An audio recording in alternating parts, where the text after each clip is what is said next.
Hi folks, I'm Nathan with Two Guys and Ride, and today Rob and I are here at the Minneapolis Boat Show, and we happen to be here in the classical boat section, and we're here with Russ, and Russ has this stunning boat right behind us, or right to our side here. So Russ, what kind of a boat is this? It's a Chris-Craft 27-foot custom. There were a total of 53 of them built, 2 of which had Scripps V12s installed in them.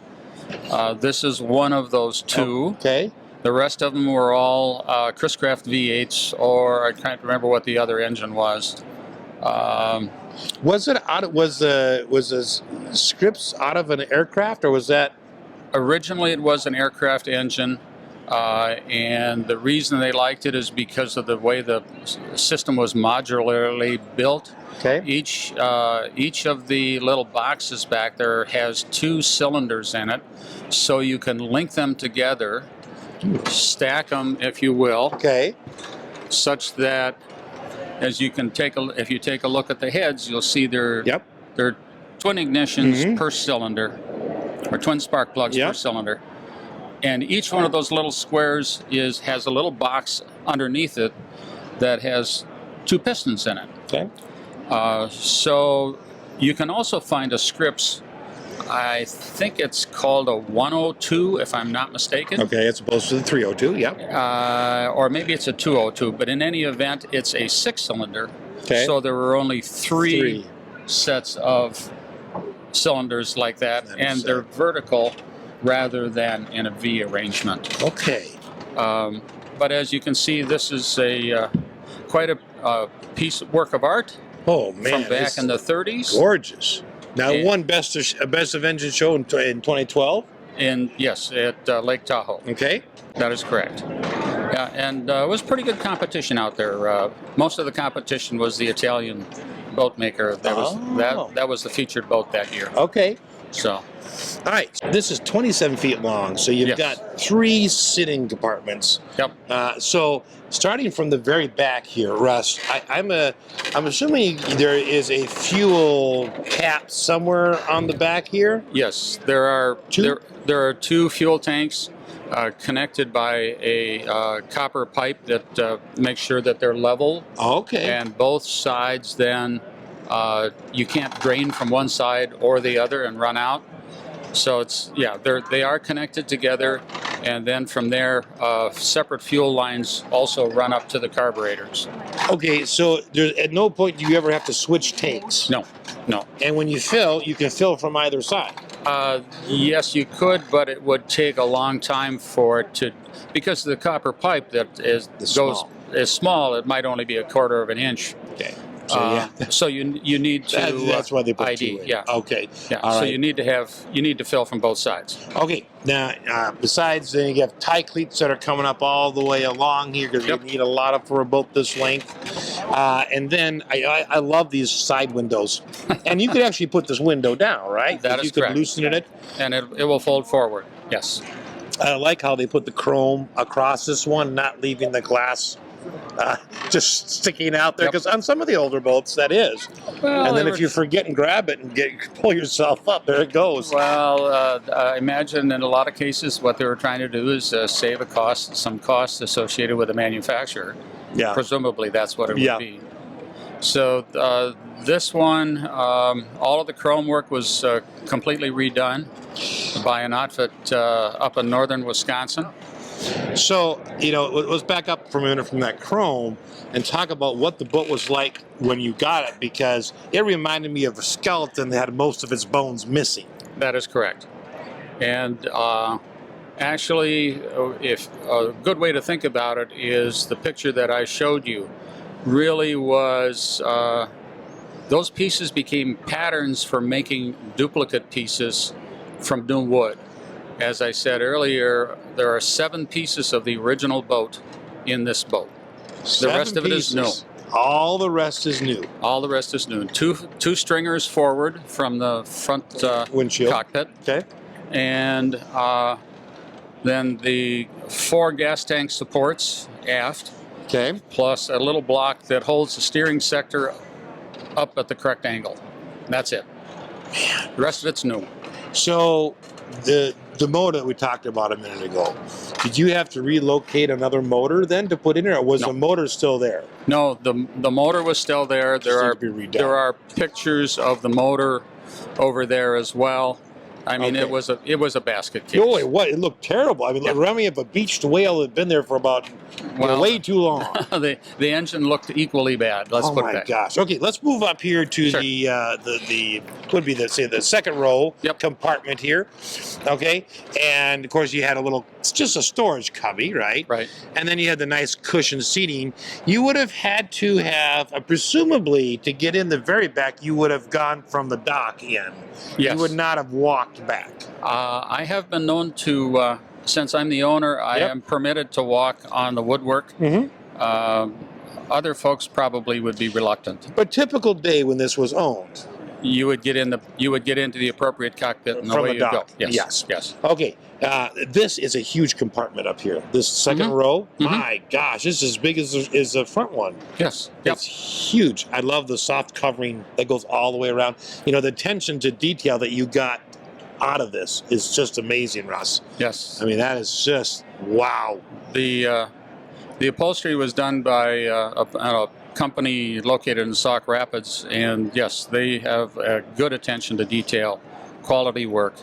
Up in the front, you've got probably one of the most interesting dash plaques that I've seen around the gauges, right? And this is what it would have been, right? In 1934, that is correct. Wow.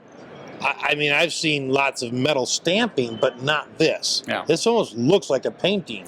It looks like a piece of artwork. Yeah. Yes. Yeah. It really does. Yes. Okay, so on your steering wheel, you would have, I'm assuming that's throttle? That is correct. Okay, and then your gears were the long silver lever on the floor. That is forward, correct. reverse. Forward and reverse. You, of course, would have had, was that a light switch that's on right behind the steering wheel on the dashboard? That's a choke, and then there's light switches on the center of the console. In the center of the console. Yeah. Okay, then you would have a small cubby right here on the passenger side. That is correct. Okay, and then steps to get in and out of each area, whichever side you want to go on, which is, I'm guessing, why they had all the cleats, tie cleats, so you could make sure that the boat was going to stay steady as you got off. Well, right? That and some of these are for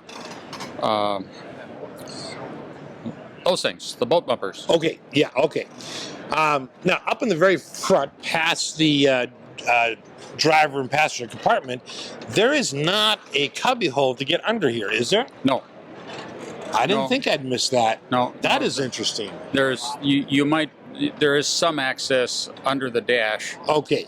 But yeah, there wouldn't be a whole lot of reasons for it. You get to the wiring for your horn, say, for instance. Yeah. I love just the attention to detail that went on in that era. I mean, look at those horns. Yep. That's all that. It's just a work of art. The thing that my understanding about boats like this was that back in the 30s when they were building them, they expected that they would rot out in 8 years. Okay. They would rot away. Really? Well, they didn't have the chemical wood preservatives that we have available today, so you keep them in the water and they would not last, especially in warm water, they would not last terribly long. But you could reuse the engine. You could reuse the engine, that is correct. Interesting. Yeah. Well, it didn't quite work out that way, did it? Man, well, now, let's talk for a minute. This windshield folds down. You got the side windows here. You got your navigation markers here. But the finish. Now, to me, when I don't have a trained eye, I look at this and I say, wow, that looks completely original. And in fact, you did something that I would say, if this boat were built today, that's what they would have done. But probably, you used a different kind of finish, because typically it's varnish, right? Normally, wood boats, and even in today's world, a lot of wood boats are finished with varnish. The finish here is actually 15 coats of clear coat. 15 coats. Wow. So they put on 3 coats with a spray gun and then buff it out, put on another 3 coats, buff it out. So they go through that process 5 times to get the depth. But how many years later, you've got a boat that looks as good as the day they finished? And we've not touched it. Right. And if it sits outside in the sunlight, UV is extraordinarily hard on finishes.